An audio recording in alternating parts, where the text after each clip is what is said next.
What's up guys, today I'm going to talk about histogram in Lightroom and how can you make your photos much better by just adjusting some of the things in histogram. So before I go any further, make sure to subscribe to my YouTube channel, hit on that bell icon to get all the latest updates. I'll be sharing more videos of this kind every week.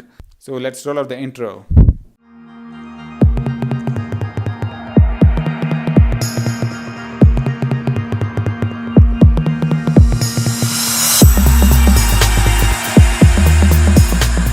You might be using Lightroom, Photoshop or any other photo editing tool, and histogram is something that is common across all editing tools. You can even find that on the backside of the camera when you view images. But then do you really understand histogram and how to play around with the histogram and how can you make your images much better? I'll explain about all of these in the video here. Open Lightroom. Import the images that have to be edited and go to Develop module. Under Develop module, I'll select the first image, which is underexposed. The peak to the extreme left indicates blacks. So the peak to the extreme right in the histogram indicates that there is a lot of whites. It's always good to have the histogram peak somewhere in between, where there is a good balance between dark and light, unless you deliberately want the image to be under dark, or if there is an image which is captured at night, or if there is another image which is captured during bright daylight, only then the peak should be on the extreme corners, or else try to bring that image to somewhere in between. You can either move the mouse cursor by selecting the left key and then drag it to the center. You can see the image, and you can see how the image is getting affected because of that. Well, I don't recommend you to do this. This is something that you can do to some extent, but not to the great extent. So now I'll talk about the highlights now. So what happens in highlights is that when you decrease it, the highlights and the whites will adjust only the brighter portion in the image. As you can see, when I drag it to the right, only the white portion gets updated, whereas the dark portion remains as is. I'll try to bring down the highlights so that any overexposed light will be brought down or underexposed a bit. Because this is a dark image, I'll try to keep the highlights as is. Instead, I want to increase the shadows. Note that this particular image is in NEF format, which is the RAW format for Nikon cameras. So you can recover this portion or the darker portion of the image by playing around with these sliders. Whereas if you were to capture the same image in JPEG, the story would have been different. Whenever I try to increase the shadows or when I try to increase the black slider, it will definitely try to make it brighter, but then with additional noise added to that, because there is no color information in it. Because JPEG is compressed, there isn't much that it can recover. Whereas in an NEF format or in the RAW format, there is enough color information in the image from which you can recover the color information. So the peak to the left, I want to bring it to the center. Either I can drag it to the right, or what I'll do is I'll try to increase the blacks. But don't take it to the extreme.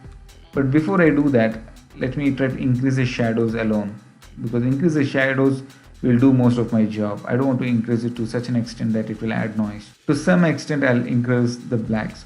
Always use this white and black to a minor extent, whereas you can play around as much as you want with the highlights and shadows just to keep the noise away. I might increase the exposure, overall exposure of the image. So this is I'm not going to edit the entire image, but I just want to show you how to recover an image which was underexposed. Say for example, you have made some settings and without your knowledge you might have captured an image which was underexposed. Then if that's the case, and if you have captured an image in RAW format, then you can recover the image by moving these sliders. Increase the shadows and then increase blacks a bit. You can increase the saturation to give some boost to your image, increase the colors and a bit of clarity if needed. Try to bring down the exposure, and then you can even use ND filter, graduated filter, to make the sky look much more dramatic. Anyways, that is up to you to edit it later. So basically this is about recovering the underexposed image. Next, I'll move on to the overexposed image. This is a snow-covered peak in the Himalayas. This is something that is overexposed, I can say, because you can see the peak to the right in the histogram. And also the sky, which is full of clouds, and the snow-covered peak is almost of same color, and you cannot differentiate between the two. So here in this case, I would like to bring down the highlights, which will give me those lines that appear in the snow. And now I'll try to bring down the whites as well, because I'm not happy even after moving the highlight slider to the left. So I'll try to bring down the overall whites, so that will clearly show all the detail in that image. Basically you can see the histogram, it has come somewhere a bit closer. And also I'll try to bring down the exposure a bit, so now you can clearly see these lines on the edge of the mountain, and it's crystal clear now. You can clearly differentiate the sky and the mountain, and look at those details that you can see. Here is the before and here is the after. So this is how you recover your image, but please make sure that you capture the images in RAW format instead of JPEG.